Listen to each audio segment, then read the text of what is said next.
ولادیمیر پوتین وقتی پاشو میخواد جایی بذاره، حداقل تا چند کیلومتریش همه چیز باید امن و امان باشه.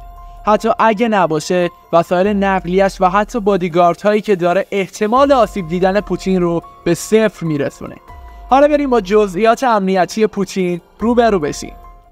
پوتین برای سفرهای خارجی خودش چند تا هواپیما در اختیار داره، اما یه دونشه که از همه خاص‌تره و بیشتر از اون استفاده میکنه. هواپیمایی به نام ایلیوشن 96 که حدود 500 میلیون دلار ارزش داره. این هواپیما انقدر مجهزه که حتی میتونه به پوتین اجازه بده از اونجا کشور رو اداره کنه و حتی ارتش رو هدایت کنه. این هواپیما به صورت خاصی بازسازی شده و امنیتش خیلی افزایش پیدا کرده.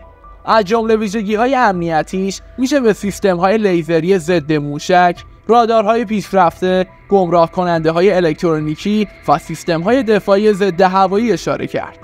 وقتی پوتین با این هواپیما به سفر میره، یه تیم 68 نفری از جنگنده‌ها هواپیمای پوتین رو اسکورت میکنن. وقتی پوتین میخواد هواپیمایی رو سوار بشه، 4 تا هواپیمای دیگه دقیقاً مشابه بقیه آماده میکنن و پوتین لحظه آخر تصمیم میگیره که کدوم یکی رو سوار بشه. بقیه هواپیماها هم باهاش به عنوان پشتیبان پرواز میکنن تا هیچ کس نتونه بفهمه پوتین دقیقاً تو کدوم هواپیماست. داخل این هواپیما به معنای واقعی کلمه شبیه هر چیزی هست به جز یه هواپیما. استانداردهای داخلی این هواپیما خیلی بالاست و دکوراسیونش الهام گرفته از هنر روسیه و به سبک کلاسیک طراحی شده. طوری ساخته شده که پوتین حس کنه توی خونه خودش نشسته، نه توی هواپیما. این هواپیما یه اتاق خواب بزرگ و لوکس داره که مبلمان خیلی شیک و گرون قیمتی توش استفاده شده. حتی طلا هم توی بعضی از وسایل به کار رفته. در ضمن داخل این هواپیما یه باشگاه ورزشی خصوصی هم هست، چون پوتین یکی از طرفدارهای سختگیر توی ورزشه. البته سفرهای پوتین فقط به آسمون محدود نمیشه. روی زمین هم با کلی ماشین لوکس و زره‌پوش حرکت میکنه.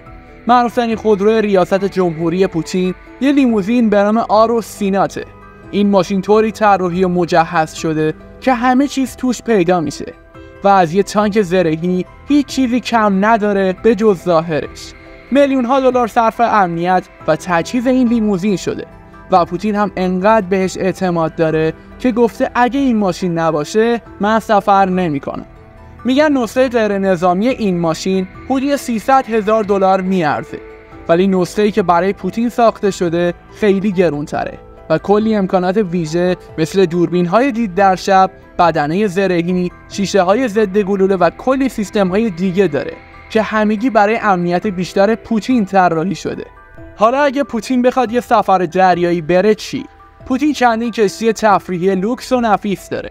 یکی از معروف‌ترین کشتی‌های تفریحی پوتین گریسفولده، یک کشتی 181 متری پوتین به نام نهنگ قاتل که 120 میلیون دلار قیمت داره و ظرفیت پذیرایی از 12 مهمون رو داره.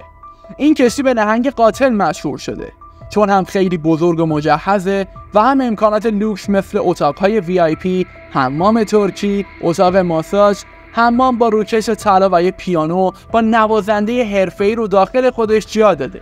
این کشتی حتی تونسته در سال 2020 عنوان بهترین طراحی کشتی رو هم بگیره. خرج و مخارج عجیب و غریب محمد بن سلمان رو ببین و چنلم ساب کن.